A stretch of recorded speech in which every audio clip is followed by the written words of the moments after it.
आदर्श विद्या मंदिर द्वारा संचालित ऑनलाइन कक्षा में आप सभी भैया बहनों का एवं श्रोतागणों का स्वागत एवं अभिनंदन।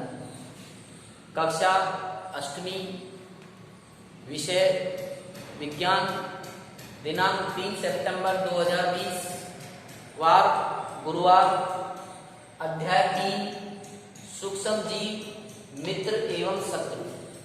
तो इस अध्याय में हम शत्रु वाले सूक्ष्म जीव पढ़ रहे थे, यानी सूक्ष्म जीवों से होने वाली हानियां, और उनमें भी इससे पहले वीडियो के अंदर अपन ने कुछ संसरणीय रोग पढ़े थे। उसके साथ ही अपन ने कुछ रोग वाहक कीट एवं जंतुओं के बारे में पढ़ा। तो देखिए, रोग वाहक कीट जंतु क्या होते हैं?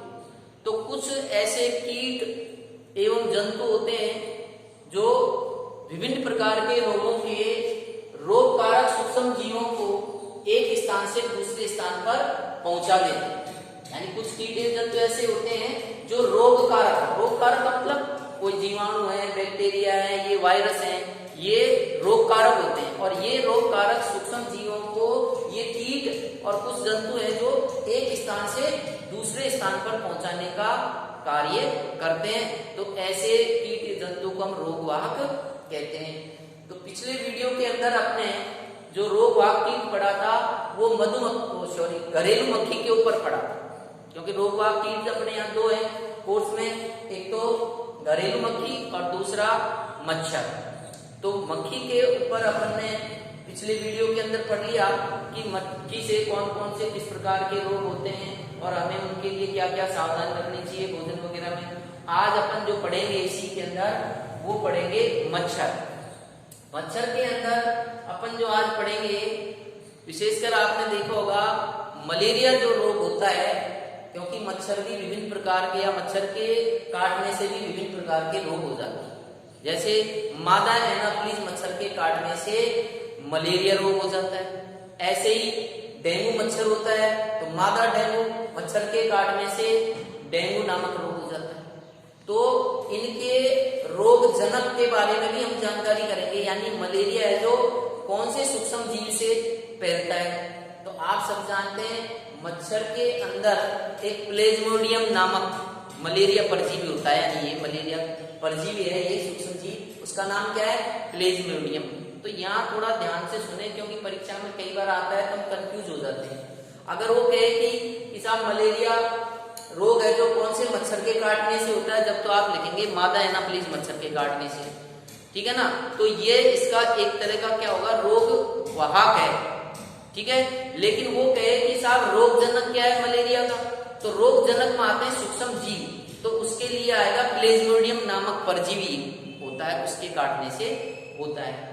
तो देखिए यहाँ पर लिखा हुआ है साहब। तो पहले जान लें कि रोग वाहक कीट एवं जंतु में अपन पढ़ रहे हैं कि कुछ कीट एवं जंतु ऐसे भी होते हैं जो रोग कारक सूक्ष्म जीवों के रोग वाहक होते हैं, अर्थात एक स्थान से दूसरे स्थान पर पहुंचाने का कार्य करते हैं। उदाहरण दे सकते हैं घरेलू मक्खी, मच्छर, ठीक है।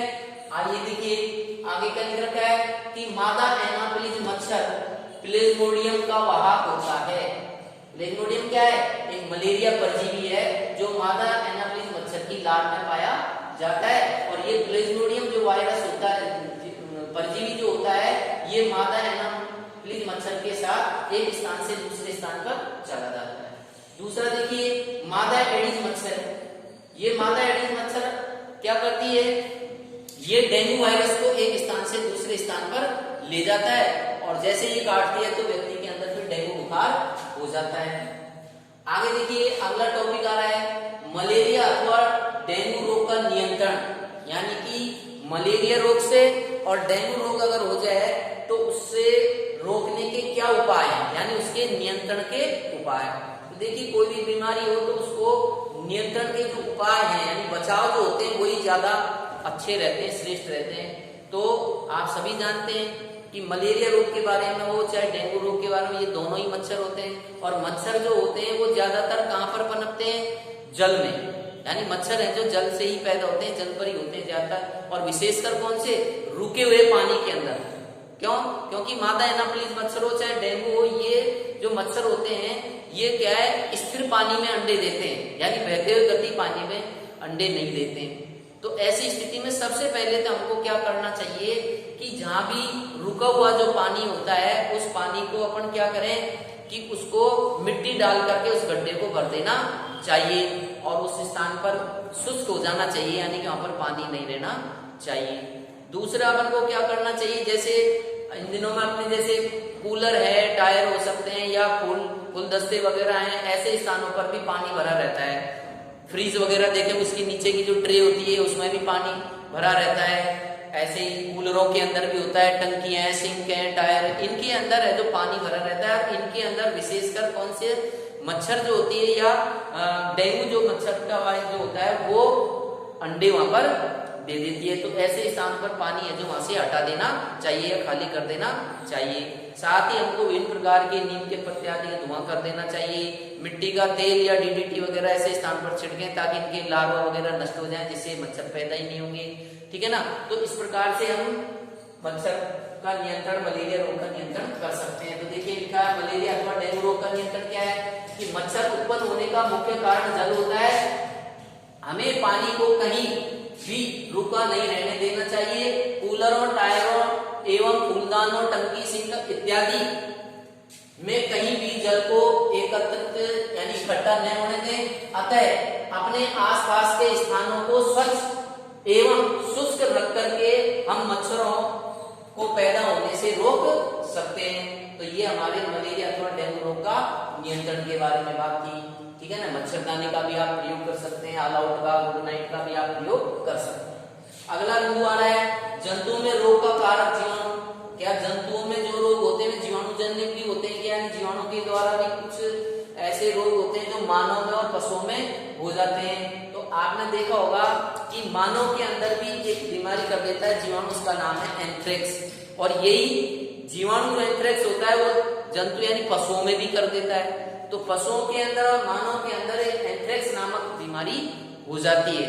तो उससे क्या होता है, देखिए यहाँ लिखा हुआ है कि जीवाणु जंतुओं में भी रोग उत्पन्न कर देते हैं। जैसे एंथ्रेक्स जो रोग होता है वो मनुष्य एवं मवेशी यानी पशुओं में भी होने वाला एक भयंकर रोग होता है जो कि जीवाणु द्वारा ही होता है। कई बार आपने देखा होगा वर्षा के दिनों में विशेषकर गायों के अंदर या जानवरों के अंदर है जो एक खुरपका रोग हो जाता है। खुरपका का मतलब उसका खुर है जो पक जाता है, तो उसे खुरपका कहते हैं। ऐसे ही गाय के अंदर कई बार क्या है मुंह से बोगाड़ती नहीं है तो मुंह पका रोग हो जाता है उसके अंदर, गलघोटू वगैरह। तो इस प्रकार के रोग है जो पशुओं के अंदर हमको देखने को मिलते हैं, वो जीवाणु जन्य रोग ही होते हैं। तो लिखा है कि भविष्य में भी होने वाला भयंकर रोग है जो कि जीवाणु द्वारा होता है। कौन सा? कि गाय में खुर एवं मुंह का रोग भी वायरस के द्वारा होता है। अब से पहले आपने जो एंथ्रेक्स पढ़ा था वो तो था किसके अंदर? जीवाणु जन्य रोग। और ये जो गायों में, पशुओं में यानी गायों के खुर एवं मुंह का रोग भी ये वायरस जनित है। वो तो क्या था? एंथ्रेक्स जीवाणु जन्य रोग था। और खुरपका और मुंहपका रोग है जो किसके द्वारा था? वायरस द्वारा होता है। इसे हम खुरपका व मुंहपका भी कहते हैं। आगे देखिए इस रोग के ऊपर एक वैज्ञानिक है जिनका नाम है रॉबर्ट कोच। क्या नाम है? रॉबर्ट कोच नामक वैज्ञानिक ने सन 1876 में बैसिलस एंथ्रेसिस नामक जीवाणु की खोज की थी। कौन सी? बैसिलस एंथ्रेसिस नामक जीवाणु की खोज की जो एंथ्रेक्स नामक रोग का एक कारक है। यानी एंथ्रेक्स नामक रोग एक सूक्ष्म जीव से होता है और उस सूक्ष्म जीव का नाम है, क्या नाम है? बैसिलस एंथ्रेसिस नामक सूक्ष्म जीवाणु होता है जिससे एंथ्रेक्स नामक रोग हो जाता है। ठीक है। आगे देखिए क्या सूक्ष्म जीव जो होते हैं वो क्या विभिन्न प्रकार के पेड़ पौधों के अंदर भी या विभिन्न प्रकार के आप देखें जैसे मान लीजिए गेहूं है, चावल है, आलू है, गन्ना है, सेब, संतरा आदि भी, भिंडी वगैरह जो होती है सब्जियां, इनमें भी आदि में भी रोग ग्रसित हो जाते हैं, यानी उनको भी रोग ग्रसित कर देते हैं। तो पादपों में इनमें भी जीवाणुजन्य भी होते हैं, कुछ कवकजन्य भी होते हैं और कुछ वायरस द्वारा भी होते हैं। अब हमको ध्यान रखना है कि कवकजन्य तो कौन सा है, जीवाणुजन्य कौन सा है और वायरस जन्य कौन कौन से रोग होते हैं। तो क्या लिखा हुआ है कि सूक्ष्म जीवों द्वारा गेहूं में, चावल, आलू, गन्ना, सेब, संतरा आदि भी रोग ग्रसित हो जाते हैं। रोग के कारण फसल की उपज में कमी आ जाती है इनकी वजह से। तो आइए ऐसे कौन कौन से सूक्ष्म जीव हैं जिनके द्वारा पादपों में होने वाले कुछ सामान्य रोगों की यहाँ सारणी दी हुई है, आप उसको ध्यानपूर्वक पढ़ेंगे, परीक्षा में कई बार पूछ लिया जाता है। तो यहाँ सारणी बनी हुई देखिए, पहला देखिए नींबू के अंदर कौन सा रोग हो जाता है, कहीं कहिए कि नींबू के अंदर कौन सा पादप रोग होता है, तो आपका जवाब होना चाहिए कैंकर। अब ये कैंकर है जो जीवाणुजन्य रोग है कहने का मतलब, और संचरण का तरीका का मतलब है नींबू के पेड़ में एक पेड़ से दूसरे पेड़ में वायु के द्वारा पहुंचता है, ये संचरणीय रोग है जो वायु के द्वारा एक पादप से दूसरे पादप में नींबू में पहुंच जाता है। आपने कई बार देखे होंगे नींबू के अंदर विशेष प्रकार के खाज खुजली जैसे धब्बे हो जाते हैं, ठीक है ना, बुरे बुरे मटमैले जैसे, तो वही कैंकर रोग है। दूसरा रोग देखिए गेहूं की रस्ट, यानी गेहूं का जो पादप होती है उसकी जो बाली होती है उसके अंदर रोड़ी लग जाती है, रस्ट कह दीजिए चाहे उसको रोड़ी कह दीजिए। तो गेहूं के अंदर कौन सा रोग हो जाता है, रस्ट या रोली, और ये कौन से सूक्ष्म जीव से होती है, कवक से। कवक यानी फफूंद भी कह सकते हैं आप, तो ये कवक जन्य रोग हो गया, और ये दो से फैलता है, वायु के माध्यम से भी और बीज के माध्यम से भी इसमें संचरण होता है। तीसरा रोग आइए भिंडी, भिंडी के अंदर एक पीत नामक रोग हो जाता है, क्या हो जाता है, पीत नामक रोग हो जाता है। ये वायरस जनित सूक्ष्म जीव के द्वारा होता है, और ये कीट होता है, एक स्थान से दूसरे स्थान पर कीट के माध्यम से ये रोग फैलता है। तो इस प्रकार आज हमने सूक्ष्म जीवों से होने वाली कुछ हानियां पादपों पर और जंतुओं के ऊपर देखा था, और कुछ कीट और जंतु ऐसे होते हैं जो रोग वाहक कारक होते हैं, ठीक है। तो ये वीडियो के अंदर अपन ने आज अध्ययन कर लिया, आपने कितना क्या सीखा। अब एक मूल्यांकन कर लेते हैं गृह कार्य की दृष्टि से, ध्यानपूर्वक सुनिए प्रश्नों को। पहला प्रश्न यहाँ पर दिया है मलेरिया परजीवी जो कि नाम कहलाता है प्लेज्मोडियम, तो वापिस सुनिए मलेरिया का परजीवी कौन है, एक तरह से प्लेज्मोडियम। तो मलेरिया परजीवी का रोग वाहक कौन है, यानी मलेरिया परजीवी को एक स्थान से दूसरे स्थान पर ले जाने का कार्य कौन करता है, तो आप बताएंगे मादा एनाफिलीज मच्छर। तो इसका जवाब हो गया, वन वर्ड आंसर क्या देंगे, मादा एनाफिलीज मच्छर, जो कि यहाँ लिखा हुआ देखो, मादा एनाफिलीज मच्छर जो होता है प्लेज्मोडियम का वाहक होता है, क्लियर। दूसरा प्रश्न देखिए मलेरिया किस मच्छर के काटने के कारण होता है, यह साफ लिखा हुआ है, मादा एनाफिलीज मच्छर के काटने से मलेरिया नामक रोग हो जाता है, क्लियर।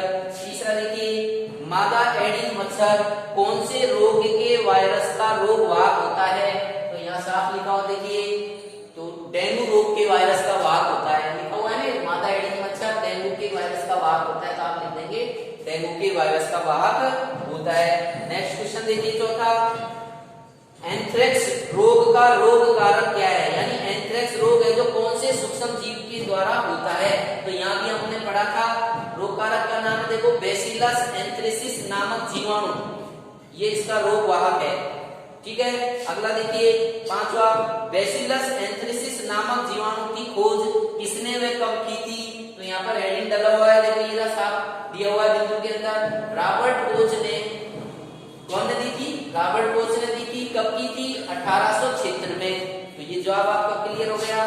आगे देखिए नींबू के पौधे में कौन सा पादप रोग हो जाता है, तो आपको यहाँ सारणी दी हुई है, साफ लिखा हुआ है कि नींबू के पौधे के अंदर कैंकर नामक रोग हो जाता है जो कि जीवाणुजन्य होता है। कौन सा रोग, कैंकर नामक रोग हो जाता है। तो ये हमारा गृह कार्य हो गया, और आशा है कि आप सभी भैया बहन अपने गृह कार्य को पूर्ण कर रहे होंगे, करना भी चाहिए, ठीक है ना। आज के वीडियो में इतना ही, धन्यवाद, नमस्कार।